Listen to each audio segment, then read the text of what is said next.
आ गया है कि प्रथम कांड है बाल रसीला, जन्म विवाह राम की लीला।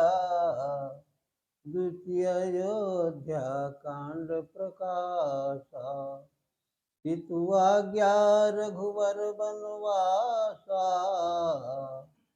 पुनि अरण्य किष्किंधा भाग्यो, जहाँ सुग्रीव शरण मह राख्यो।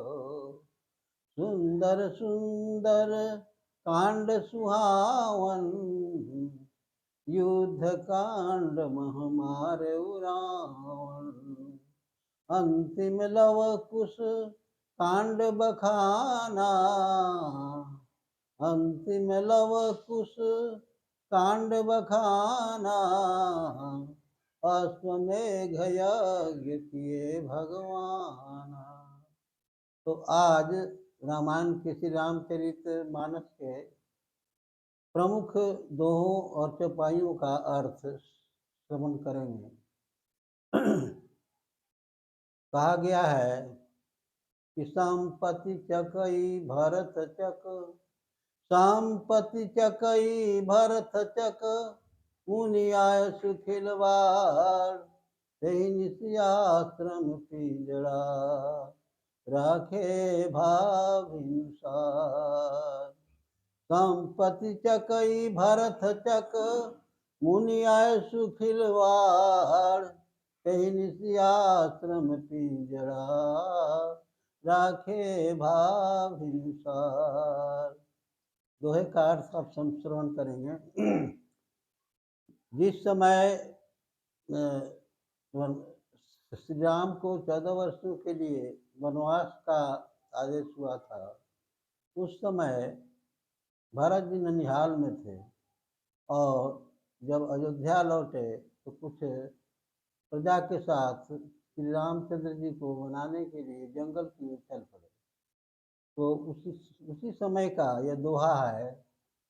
वो रास्ते में भरत जी भारद्वाज मुनि के आश्रम में पहुंचते हैं और भारद्वाज मुनि ने क्या किया कि अपने तप बल से ऐसी रचना कर दी, रात्रि रूपी पिंजड़े में रात भर भरत जी को रखा और अयोध्या की सारी संपत्ति को चकई बना दिया और चकवा भरत जी को बना दिया। संपत्ति चकई भरत चक मुनि आय सुखिलवाड़। मुनि ने भारद्वाज मुनि ने एक ऐसा खिलवाड़ रच दिया कि ताकि भरत जी को जंगल का अनुभव नहीं हो कि हम जंगल में हैं। अयोध्या की सारी संपत्ति को ला दिया। तो वहीं का ये दोहा है, वहीं का प्रसंग है।